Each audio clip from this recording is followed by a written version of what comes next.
Howdy, everybody. Shasta College, Humanities 2. Welcome to July. July 1st, start of the July 4th weekend. Be safe out there. If you have animals, good luck. When the 4th of July fireworks go off, a lot of them go crazy. What we're doing still, I'm going to stay in music. It's too vital and important to give it just a couple of days. And I know if you saw in assignments, I assigned your next essay, classical composers. There's a documentary you need to watch on Mozart, and there's a documentary you should watch on Beethoven, and write your essay about that. 3-page minimum, critical, analytical essay on why they matter. I want you to look at the films and not Google it and taking the information off research from unreliable sources like Wikipedia. Anybody could do that.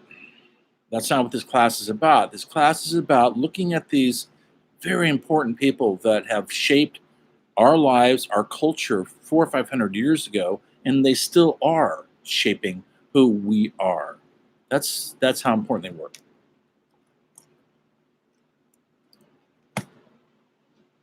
You're not coming up. My cat's trying to get up here. Sorry. He's spoiled. So, why are they so important to this day? Why do symphonies all over the world still play these masterworks by these? Yeah, who is it?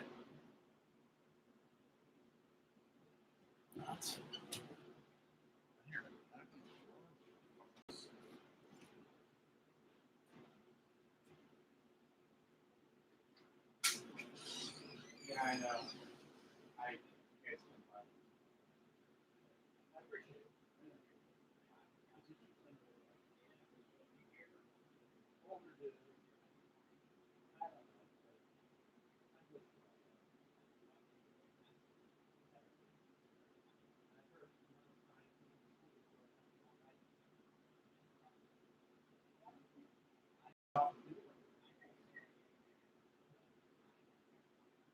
Shut up. What is the neighborhood sketchy? Oh. No, don't go down there. It's dangerous. Sorry.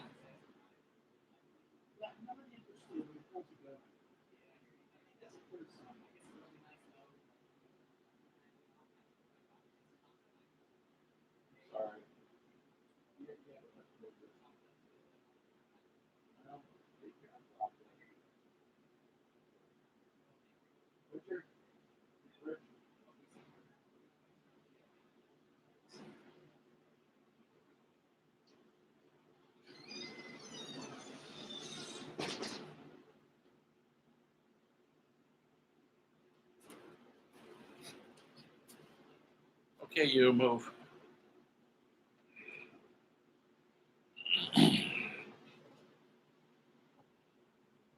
I'm back. Sorry about that interruption. I had this guy that come around here once a month to try to sell me high-speed internet.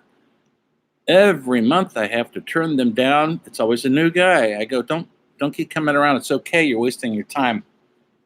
Then he had to tell me a long story where he was recently, somebody pulled a gun on him. I go, well, you've got a crazy, scary job going door to door up to strangers' house. Anyway, everybody's got to make a living, man. Where was I? Talking about musicians and classical musicians that I want you guys to write those essays about. The reason why I don't want it based on your research you're doing, because that's other people's words. You're just taking those words and paraphrasing and using them as your own. Or hopefully you give me a works cited page and don't plagiarize anybody. But I want you to look at the documentaries. The reason why, they might not give all the information you're looking for, but what I'm looking for is in these documentaries, which are under an hour long usually. Um, I want you guys to formulate your own thoughts, your own analysis. Maybe you don't know anything about Mozart. That's good. It's okay. I expect that. And the documentary will give you an overview, possibly, or an aspect of his life. And then you take notes during the movie, and then you formulate your own critical response, not to the film, not criticizing the film itself, but telling me why Mozart or Beethoven matters to this day. There's no right or wrong in this. It's not a quiz. I'm not going to say, oh, you're wrong. You got it wrong. No, I want to see what you guys are getting out of this without a Wikipedia source or Google source giving you all the words and language, and you're just copying, pasting, or taking their words and putting them in your own words. That's why it's called critical thinking, critical essay. That's what I'm looking for. Now, in the instructions, I hopefully made that more clear. This will be our fourth essay, so we're steaming through this class. When I teach this class during the regular semester, we can take our time with some of this stuff. We've got to go through a lot of material in only, I think it's 6 or 7 weeks. May seem like a long time to you, but to cram the entire history of the Renaissance humanities up until current times is a challenge. And so I have to skip a lot. That's why the textbook is good, but I'm going to put the textbook away for this week. And I want to keep going on about music and why it has the effect on us it still does. I'm not saying you listen to classical music. Probably don't. Maybe you'll start listening to it after this. I remember when I was at your age, I saw this great movie called Clockwork Orange. It changed my life in 1971 or so. And I was at that age that movies meant that much to me. And in the movie, Alex, the main protagonist, evil guy that he is, but you love him, is obsessed with Beethoven. And he's always playing a cut from the 5th or 9th Symphony, and you get to really love it. Watching the film, that's how cool it is. Stanley Kubrick, the great director, utilized the classical music like rock and roll to these guys. That's how important it was to Alex. And it was so important at the time that I remember seeking out in the college I was going to, the library, the classical section. I thought, maybe I should listen to some Beethoven because of that film. That's how important the music was to the film and to my young mind. I wanted to seek out why is this main character in this very groovy movie listening to this old classical music? Well, because it's hip, man. It never goes out of style. It's the basis of everything we're listening to now. The basis of the Beatles, Nirvana, hip hop artists. It's a basis. I'm not kidding. Elvis Presley. We all came from this one place in time and place through other influences also. And I want to talk about those a bit today. But before I go off on that, I want to also mention that the class ends. What do I have? The 29th. This is a 3-day weekend, so I'm not going to be at this 3-day weekend, so I won't be, you'll take Monday off. I won't lecture again until Tuesday or assign anything, so don't worry. So that leaves literally essentially 3.5 weeks to cover a lot of ground. And so I'll probably be talking about things more than I could show you. You'll have to keep up in the book the best way you can, because we've got a lot of ground to cover.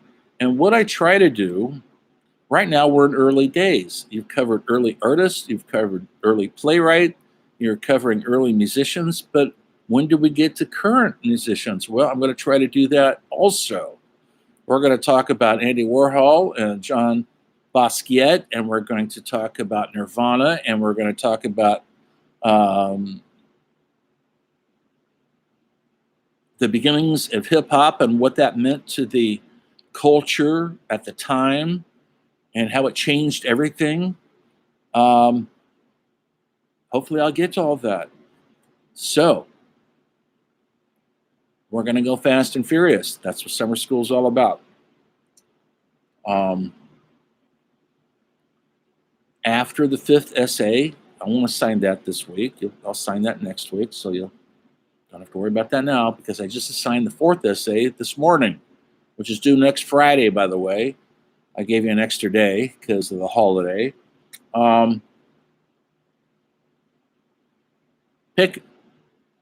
Watch the movies. You can either write about Mozart, Beethoven, pick one, choose one, or you can write about both of them in the same essay. I don't care. As long as it's minimally 3 pages, not much longer than 5 or 6 pages, and it's in your words. If you do research other than the movie, I do want you to put a works cited page so I know where you get your information from. It's important. You got it from somewhere, I assume. But it's okay if you just watch the movie and all your info comes from that. That's okay too. And then we're going to have a final paper. It's not going to be due till the last week. And it's going to be a research paper, different than these papers, in that it's going to be based on a topic that we've covered, that I'm going to cover. I'll make a list. There'll be 5 or 6 topics you could choose from. You want to choose any music, choose it. You want to choose any writers, poets, dancers, painters, architects, do it. But if you can't make your own choice, and you can use the book to come up with names or something you're interested in, I will be making a list. Not yet, because it's too soon. I'll make the list of choices maybe next week after we get back from this little 3-day break. And I'll give you maybe 8 or 9 subjects, and you pick one to do a research paper. Now, it's going to be different than these critical essays. You will do the research online, and hopefully you're just not copying off Wikipedia. Rather you not use Wikipedia because it's been proven unreliable. It's getting better. It is. Find other sources. We'll be talking about this later, so you don't have to worry about it now, but will be the final research paper, and it'll be worth, I don't know what it's worth. I think it's worth 20 points. It's important. And there'll be a quiz that last week also, so you're going to have fun, aren't you? And the quiz will be a take-home. I know you're home now, but I will give you an entire day to do the quiz, and you'll see it'll be based on everything we've covered in this quarter. Guess what, folks? It's going to be essay quiz. It's not going to be true or false or multiple choice. It'll be an essay quiz. Okay, that's all I'm telling you right now. That's what we got to look forward to. Plus, I hope you're keeping up on your journals, your reflection. You've seen the sample. You know what I'm looking for. Keep at it. Don't let off on it. Don't wait to the last minute and have handwritten notes you can't read. Make your entries once a week or once a day or whatever it takes. Another important aspect of that journal, besides just a diary, what we did or what I said or what you saw or what you wrote about or what you read about, which I want all of that in there. How did you feel about it? Reflect on it. That's why it's called a reflection journal. It helps me to see if you got anything out of the class that week, or if it was meaningless, or it all flew over your head, or you just were bored out of your mind. It's okay to say that. It's okay also to say, I missed these days. I know it's vacation time. We're going to miss some days. It's all right. Just say, I missed it. If you have quite a few misses, you'll lose points because it's too much. It's a short, summer school's short, 6 weeks. You shouldn't have too many missed dates.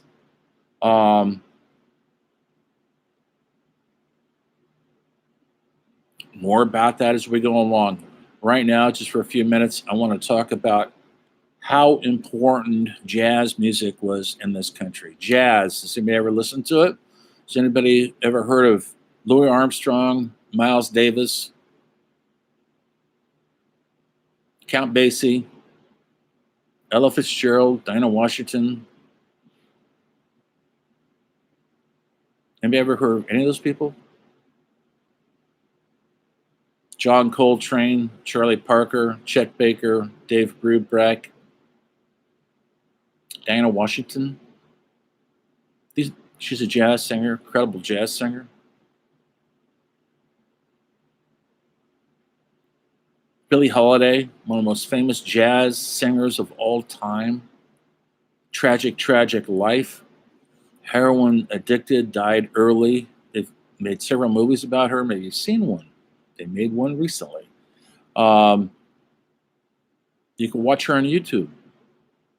She was brilliant, but she was also a junkie all of her life, and she had nothing but failed relationships with men, and her life was totally vicious and sad, living in a racist country that didn't want her to play to white audiences, didn't want her bands to stay at white hotels, and yet she persevered because the music was that important.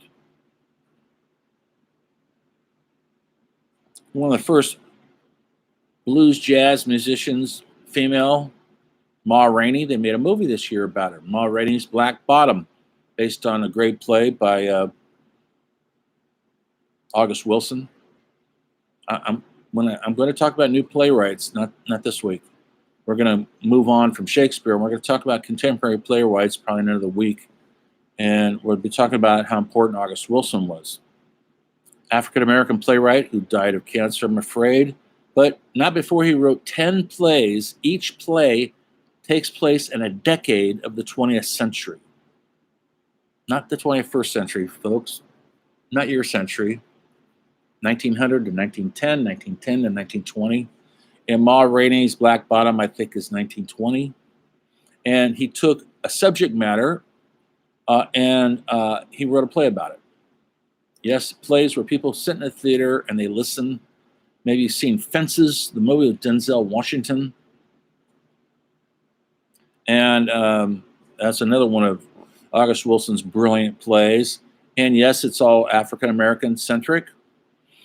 Very few white characters, if there's any white characters in any of this stuff.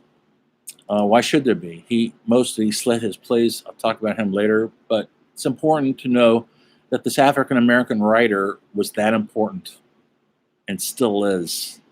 And yes, he could be compared to Shakespeare now. His stuff is still being performed. It's well thought out, well researched, passionate, about lives that were mostly under the radar in racist America. Jim Crow America. You know what Jim Crow is?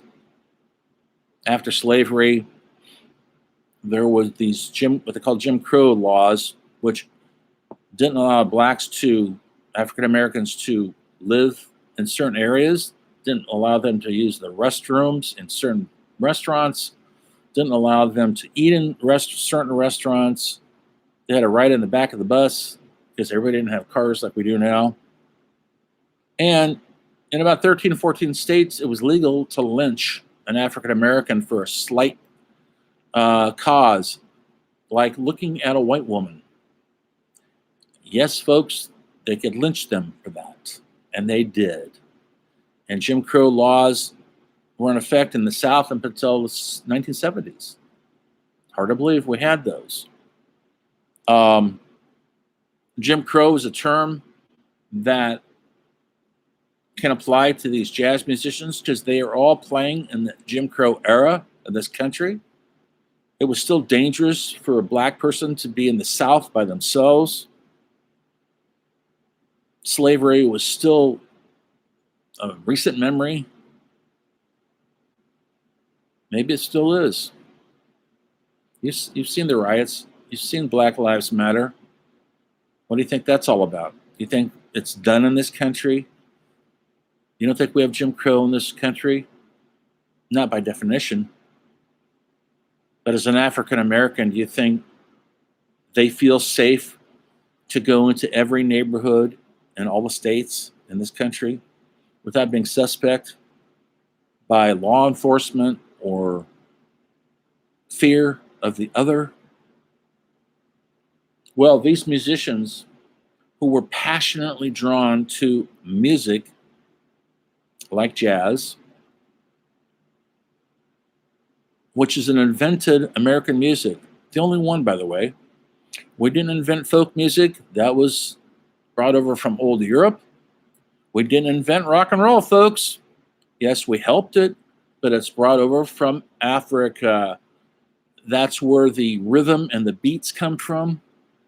And then mixed with our Americanism, Americana, then you have thus rock and roll. I'm cutting it really short here. Blues comes from basically African origins, but popularized during slavery. Slaves, when they're picking cotton and it's 120 degrees and they don't get any money for it, folks, and they can't have their freedom to do whatever they want, you better pick your certain amount of cotton or you're not going to eat that night. Their families could be separated and were separated. They were bought and sold like property. And so what were they doing in the fields to make themselves feel a little more human? They were singing.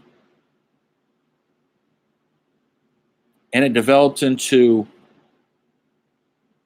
essentially in the 20s, the blues. You think about the blues, folks, it's called the blues because it's supposed to be sad, usually about your girlfriend or boyfriend mistreating you or leaving you. But really, it makes people feel good when they sing it. The blues makes people happy. I know, it doesn't have to be happy music.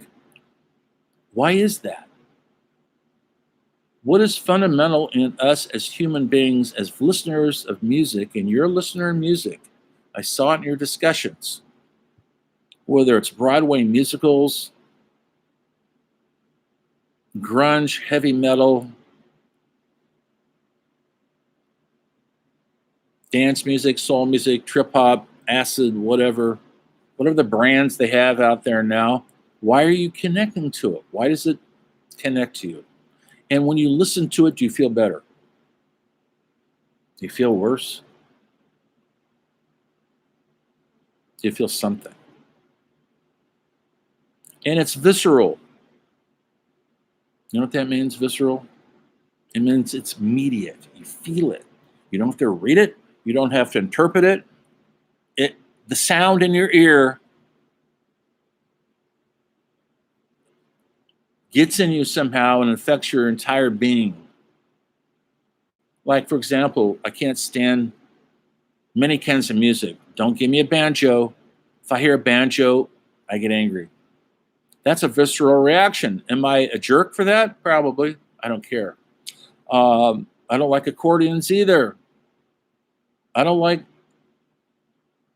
happy dance music. I like serious punk and grunge. Emo, I even like that. Female artists, male artists, as long as it's authentic and real and usually savage. And I don't mean savage, I'm talking about savage emotions, honest emotions. Well, when jazz started, it was all about the honest emotions. In order to play jazz, you have to be a pretty good musician. These are trained musicians. They know how to, for the most part, they know how to read music. They know music theory. You have to be really good on your instrument. What's your instrument? Piano, upright bass, trumpet, clarinet, saxophone, guitar. And they didn't have electric guitars in those days, so they had to amplify their guitars somehow. How'd they do that? Well, it wasn't easy. Drums. And it really captivated white audiences and African American audiences in this country. And in the early stages, it was there to possibly make you dance, make you drink at night. When you go to the bar, you hear the music. But it got more and more refined, and musicians like Count Basie, Louis Armstrong brought a refinement to the music that made it really sophisticated and not just drinking music, but music that had complexity of human emotion that matched our human emotions.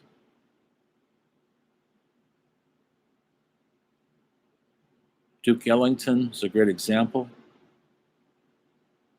Counts and Dukes were kind of like early hip hop names. He wasn't a Duke, folks. He wasn't a Count, but there's a lot of hip hop artists adopt names. A lot of doctors out there.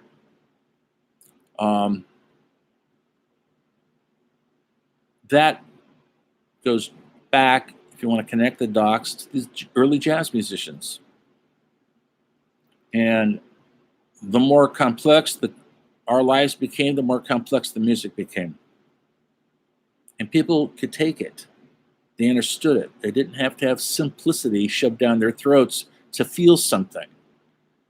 And the great explosion of jazz, say in the late 40s, early 50s, definitely came about after World War II. New York City, San Francisco, Chicago, Detroit, LA, the big major cities in America had a lot of African American veterans returning home from the war, which they were mistreated, by the way. They were treated poorly. Very few of them were treated like the white soldiers. They're mostly the people who fed the troops or did the laundry or drove the trucks. There was frontline troops, and there was flyers finally, because they didn't think African Americans were capable of the same thing that white Americans were. Hang on a sec, let me let my cat out. I can't concentrate when my cat does this. Want to go out, sweetheart? Yes, you do. You're monkeys. You guys are monkeys.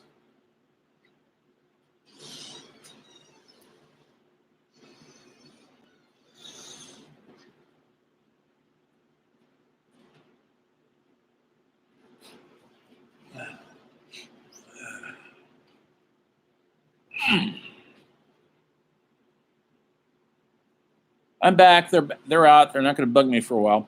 So, where was I? So rudely interrupted. So, out of this post World War II, we have African American musicians are breaking away from standard dance music, jazz music, make people feel good, and they're starting to explore improvised music. In order to improvise on your instrument, you better be good. And so people like Charlie Parker, and John Coltrane on saxophone, tenor sax, and Miles Davis on trumpet, Dizzy Gillespie on trumpet, Lionel Hampton on vibes, were exploring an improvised music, and they called it bebop. Now, in lots and lots of post-World War II audiences, white audiences, dug it. They were coming out of an era that they survived the war, and they're coming out of an era where the GI Bill was allowing them to buy a house, to go to college. For the first time in this country, education was affordable. So was a house if you were a veteran. And so the audiences became more sophisticated. They were reading.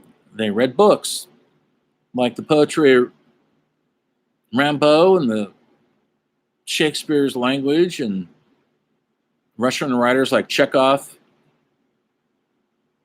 and great writers, American writers like John Steinbeck, Ernest Hemingway. And all of a sudden we had a very literate culture, and this music matched that. I'm going to post a jazz documentary on there. Maybe you saw Ken Burns Jazz. It was a great series. He traces the entire history of jazz. It's on 12 parts. I won't torture you with that. I might just dip into one or two little documentaries about Miles or John Coltrane, so you kind of get a hint of what I'm looking at here. If I was in class with you, I would be watching it in class, but we're not in class. So I've got to sign these videos, and I hope you give them a look. If you don't watch them, that's up to you. If you don't read the chapters in the book, that's up to you. If you want to expand your vision of what we are as humans and understand how we got here, I won't say you're wrong. This stuff is there and it's real. So in the 1950s, literary culture was happening. Writers coming out of World War II like Jack Kerouac and Norman Mailer were writing fiction like it meant everything. It meant life as it was. They'd survived the war, folks. You just can't come back and go back to your ordinary lives. Hollywood films changed too. The films of the 50s were some of the greatest films we ever made in Hollywood because the directors and the writers and the actors had all come out of the war and they had something to say. Something besides frivolous entertainment, which was a lot of Hollywood films were. Not all, obviously, when we get to the film section. There's nothing frivolous about Citizen Kane or Stagecoach. But there is a lot of frivolity out there for entertainment purposes. Same with music. But the audiences in the jazz era of the 1950s wanted, craved, demanded something more. And so during this 10-year period of the 1950s, very conservative era, we had Dwight Eisenhower in the Oval Office. He was the great general in World War II, of course. And it was on TV. We had things like Oz the Inherit, Leave It to Beaver. You don't know what I'm talking about. It's okay. This phony picture of idealized American families, no black families. You won't see any black families on TV yet, or very few in the movies. But the music was there, and it was not only claimed by them, but white audiences dug it also. So they had this crossover audiences, and these bands were playing in Harlem, Cotton Club. Maybe you've seen the movie, maybe you've heard of that. And they're playing in LA, sophisticated clubs in Chicago, to white audiences. And people like Miles Davis, who possibly made three or four of the most transformative albums, music albums in those days, records that the world has ever heard. Miles was a difficult man. He played beautiful, beautiful music. A lot of beauty came out of that difficult man.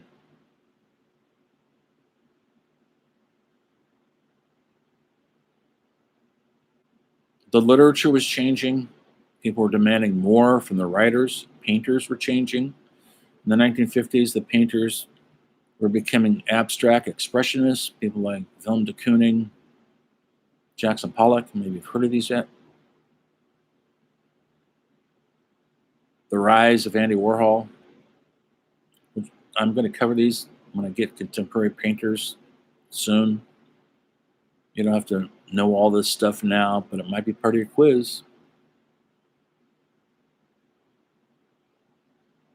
Yeah, so things are hopping in the jazz era of this country, which really started in the 20s after World War I. And African Americans had fought in the war, and when they came back, they were spit on. What does that make you do? It drives you to create art, to create great literature. The Harlem Renaissance of writers in the 1920s wrote some of our greatest literature of the 20th century, and they were black writers who weren't getting published, weren't being read by white people, but they had something to say. They called it the Harlem Renaissance because most of it originated out of Harlem, New York. Have you ever been to New York City? Please get there before it turns into Disneyland for everybody. Take a walk up in Harlem. It's up by Columbia University. It's beautiful. You can still feel some of the vibe, although it's pretty gentrified right now. A lot of rich or white people live there.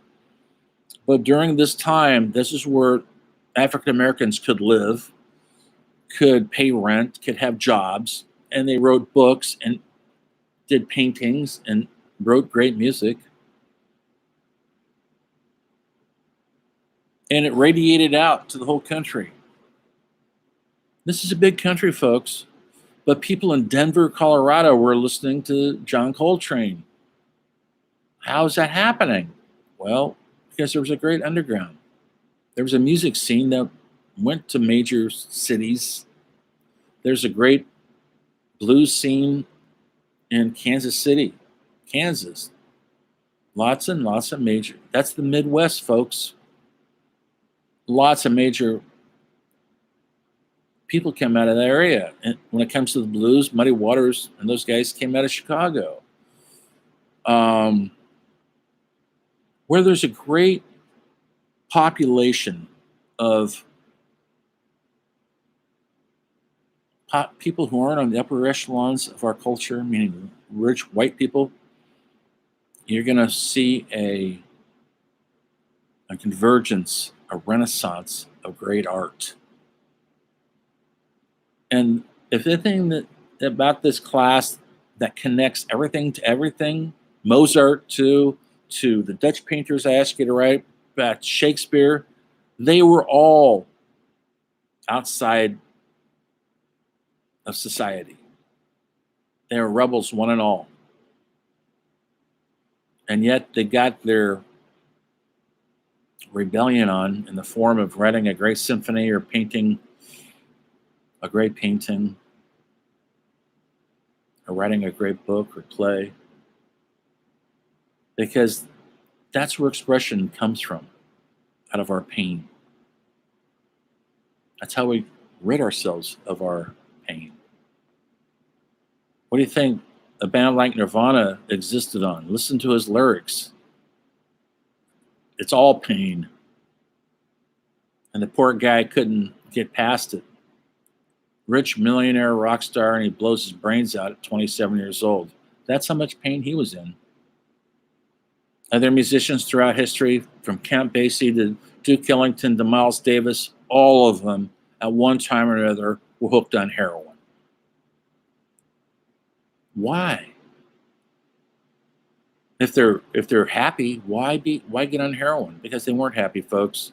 They're living in a culture who hated them because of one thing, their skin color. And they lived with that every day. You think, oh, just get over it. Well, try walking in someone else's shoes with a different color than your own. See if you could just get over it. And so a lot of people turn to things like jazz or blues or rock and roll or hip hop. I mean, come on, that's what rap's all about. Hip hop. It came out of the disgrace of South Central LA and New York, Detroit, Chicago, Pittsburgh, the inner cities, and the rage on the street. And African Americans had the rage, and so they put it to poetry and to beats. And it changed the world. That's where the change comes from. Usually out of somebody's pain. That's how we work through it. Maybe next time you listen to some music, you're kind of feeling sad. You want to kind of lift your spirits, and so you put something on that does that. Hopefully it does that for you. It's done it for me all my life. Literally when people say, oh, the Rolling Stones saved my life, or a film saved my life, or a painting saved my life, it's true. Don't think it's not true. It makes life worth living. And people are creating now more than ever before I look at YouTube all day.